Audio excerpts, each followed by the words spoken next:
55,000 रुपए से बनेंगे 1,53,00,000 रुपए।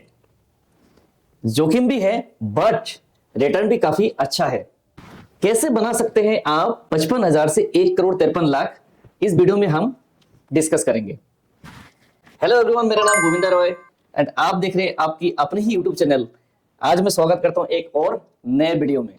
आज हम बात करने वाले हैं स्टेट बैंक ऑफ इंडिया यानी एसबीआई म्यूचुअल फंड की दो ऐसे म्यूचुअल फंड्स जिन म्यूचुअल फंड्स ने दिए हैं निवेशकों को शानदार रिटर्न। उन म्यूचुअल फंड्स में लमसम यानी सिंगल इन्वेस्टमेंट अगर आप करते हैं तो आने वाले आपके लिए एक फायदे का सौदा हो सकता है। उससे पहले हम जानते हैं कितने तरीके के म्यूचुअल फंड्स होते हैं। म्यूचुअल फंड की अगर बात करें तो तीन तरीके के म्यूचुअल फंड्स होते हैं। पहला म्यूचुअल फंड जो है इक्विटी म्यूचुअल फंड। इक्विटी का मतलब आप लोगों को समझ में आ गया होगा। इक्विटी मतलब स्टॉक मार्केट यानी शेयर मार्केट जिसको कहते हैं शेयर मार्केट। ओके, तो शेयर मार्केट में पैसा लगता है। अब शेयर मार्केट में बहुत तरीके की कंपनी है, जैसे छोटी कंपनी, जैसे एक मीडियम टाइप की कंपनी एंड एक बड़ा कंपनी, जैसे बड़े साइज वाली कंपनी है। अब बड़ी कंपनी में एग्जांपल अगर लेते हैं जैसे रिलायंस इंडस्ट्रीज हो गए, टाटा मोटर्स हो गए, ठीक है, इन्फोसिस हो गए, तो ये जो कंपनियां हैं बड़ी साइज की कंपनियां हैं। उससे थोड़ा सा अपने मीडियम साइज की कंपनी की बात करें, मिड कैप कंपनी जिनको कहते हैं, है ना। बड़ी कंपनी लार्ज कैप कहते हैं एंड जो छोटी कंपनियां स्मॉल कैप कंपनियां कहते हैं।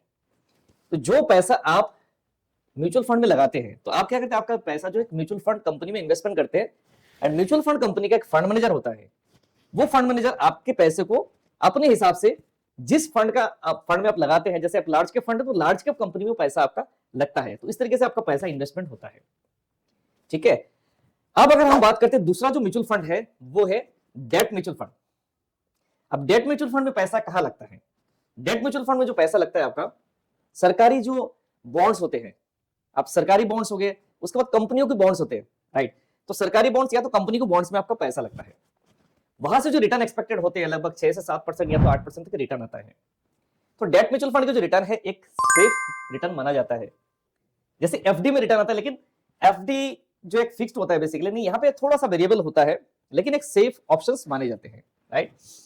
एंड इक्विटी वाला जो म्यूचुअल फंड्स होते हैं वो बहुत ज्यादा रिस्की होते हैं, सीधा शेयर मार्केट के ऊपर डिपेंड होता है।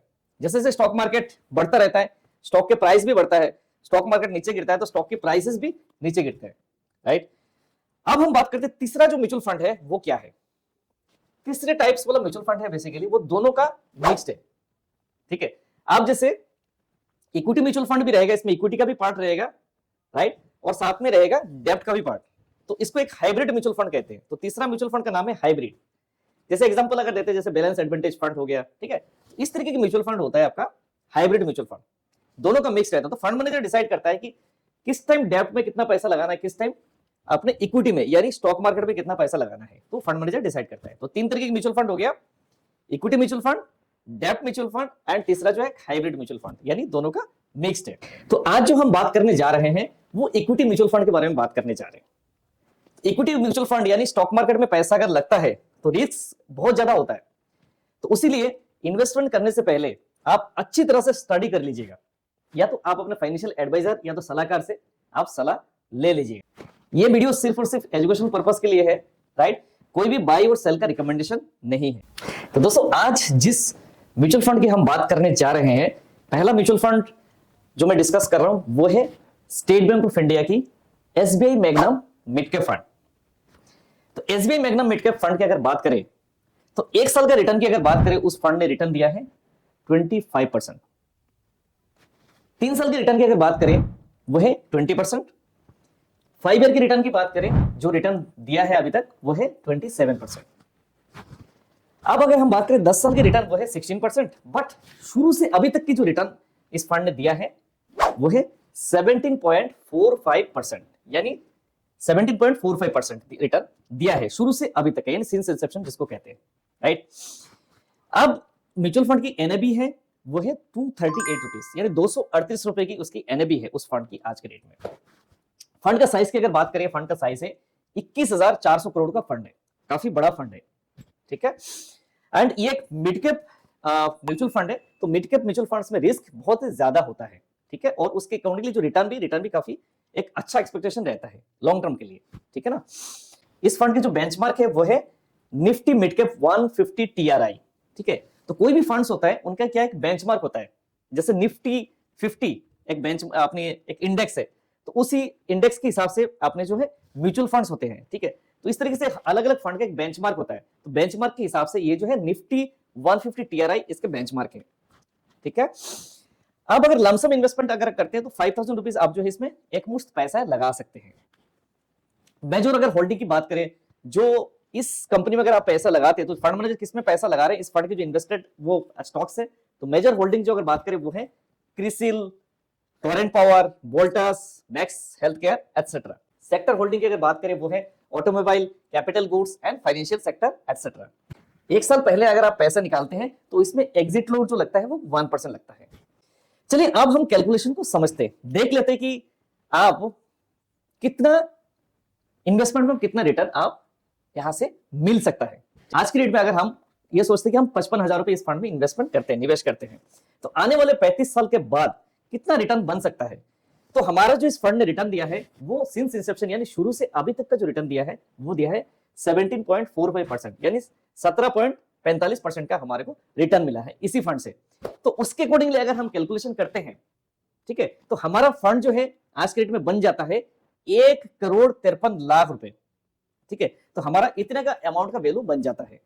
यानी म्यूचुअल फंड में जैसे ही लॉन्ग टर्म इन्वेस्टमेंट आप करते हैं तो उसमें कंपाउंडिंग का फायदा मिलता है और इन्फ्लेशन के भी साथ साथ वो बीट करता है। बट आप ये सोच रहे होंगे कि 35 साल के बाद ये जो 1,53,00,000 की वैल्यू क्या होगा, लेकिन हमेशा ऐसे दिखा गया है कि म्यूचुअल फंड में जो निवेश होता है वो हमेशा महंगाई यानी इन्फ्लेशन को बीट हमेशा करता है। आप चलते दोस्तों नेक्स्ट हमारे जो फंड है स्टेट बैंक ऑफ इंडिया यानी एसबीआई म्यूचुअल फंड की नाम है वो है एसबीआई कॉन्ट्रा फंड। ये भी इक्विटी फंड है, आपका पैसा जो है इसमें भी स्टॉक मार्केट में इन्वेस्टमेंट होगा। अब इस फंड की अगर हम बात करें, एक साल की रिटर्न अगर इस फंड ने दिया है वो दिया है 28%, यानी 28% का रिटर्न दिया एक साल में। 3 साल के रिटर्न की बात करें वो दिया है 24%, 5 साल के रिटर्न की बात करें वो दिया है 30%, एंड ऑल टाइम यानी शुरू से अभी तक का जो रिटर्न दिया इस फंड ने वो दिया है 17.54, यानी 17.54% का रिटर्न दिया अभी शुरू से अभी तक का। अब इस फंड जो लॉन्च हुआ था वो लॉन्च हुआ था 6 मई 2005, यानी 2005 को ये फंड लॉन्च हुआ था। आप मान लीजिए 18 साल ये फंड जो है कंप्लीट कर चुका है। करने के बाद अभी इस फंड जो एक बहुत ही बड़ा एक फंड है जिसके फंड साइज की अगर हम बात करें वो है 40,400 करोड़ का फंड है। एक 40,000 करोड़ का फंड होता है, एक बहुत बड़ा फंड होता है, ठीक है। अब इस फंड का एनएबी की बात करें, नेट एसेट वैल्यू उसका है 389, ठीक है। म्यूचुअल फंड में कोई भी अगर कोई म्यूचुअल फंड लॉन्च होता है तो इसका जो एनएबी, जैसे एक शेयर खरीदते हैं तो शेयर का प्राइस होता है, तो म्यूचुअल फंड कंपनी एक एनएबी देती है जिसको कहते हैं नेट एसेट वैल्यू, तो उस टाइम 10 रुपए का होता है। यानी 2005 में जो फंड लॉन्च हुआ था उस टाइम 2005 में, उस टाइम 10 रुपए का वैल्यू था। आज के टाइम 10 रुपए का वैल्यू है। जो नया भेद आप देख सकते हैं वो है 389, यानी कितना ज्यादा ग्रो कर चुका है फंड, ठीक है। तो शुरू से अभी तक का जो रिटर्न की बात करें वो है 17.54%। इस फंड में जो पैसा लग रहा है, जो किस किन के सेक्टर में पैसा लग रहा है, तो सेक्टर जो है वो फाइनेंशियल सेक्टर है, आईटी सेक्टर है, एफएमसीजी है, एंड इस टाइप की और भी कंपनियां जो है उनमें पैसा लग रहा है। मेजर होल्डिंग की अगर बात करें वो है HDFC bank, Reliance industries, SBI, tech Mahindra, GAIL etcetera. Benchmark इसका जो है बीएससी 500 बेंचमार्क है। क्रिसिल का रेट अगर देखते हो तो इस फंड का रेटिंग है 4 स्टार रेटिंग ये फंड है। तो चलिए दोस्तों आप कैलकुलेशन का समझते हैं कैसे आपको इस फंड में कितना रिटर्न आपको मिल सकता है, ठीक है, कितना कॉर्पस बन सकता है। या तो आज के डेट में अगर हम चाहते हैं कि 55,000 रुपए इस फंड में अगर इन्वेस्टमेंट करें तो आने वाले टाइम में कितना हमारा रिटर्न बन सकता है। जो लॉन्ग टर्म में जो एक फंड ने रिटर्न दिया है, म्यूचुअल फंड में दोबारा मैं रिपीट करूंगा, म्यूचुअल फंड में कोई भी चीज गारंटेड नहीं होता, सिर्फ मार्केट कंडीशंस के ऊपर डिपेंड करता है। मार्केट जैसे जैसे रिटर्न मिलता है वही रिटर्न आपको दिखता है फ्यूचर में भी। तो फ्यूचर का भी कोई गारंटेड नहीं होता, जस्ट एक हम एजम्पशन देते हैं, यानी पास्ट परफॉर्मेंस ये सोचो कि फ्यूचर में परफॉर्मेंस दे देगा, तो कोई भी ये भी गारंटेड नहीं है। तो जस्ट हम एक एजम्पशन लेते हैं। तो एजम्पशन अगर लेते हैं तो लॉन्ग टर्म में जो रिटर्न दिया है वो दिया है 17.54, यानी 17.54% का रिटर्न दिया है इस फंड ने। तो ये अगर रिटर्न मिलता है तो हमारा 55,000 का वैल्यू जो बन जाता है वो बनता है 1,55,00,000 रुपए की, ठीक है। तो अब देख सकते हैं ये तो छोटा छोटा इन्वेस्टमेंट जो है, एक छोटा सा इन्वेस्टमेंट आपका कितना ज्यादा वैल्यू बन जाता है। बाकी मैं दोबारा रिपीट करूंगा, आप ये भी सोचेंगे कि 35 साल के बाद ये 1,55,00,000 का वैल्यू क्या होगा। लेकिन अगर इन्फ्लेशन को भी आप माइनस करते हैं, मान लीजिए सपोज हमारा इन्फ्लेशन कितना रहता है, 6 या 7% रहता है ना। अब 6 या 7%, अगर 17% रिटर्न भी आ रहा है, अगर इसमें से 7% आप माइनस भी करते हो, फिर भी जो आपका जो इन्फ्लेशन को आराम से ये जो है म्यूचुअल फंड्स बीट करने का क्षमता रखता है। दोस्तों ये था एसबीआई म्यूचुअल फंड की 2 म्यूचुअल फंड जिन्होंने अपने निवेशकों को दिया शानदार return. Mutual fund investment is subject to market risk. Read all scheme related information carefully before investing. Thank you so much. मिलते हैं नेक्स्ट वीडियो में कुछ और न्यू कंटेंट के साथ में। तब तक के लिए बाय बाय। जय हिंद, जय भारत।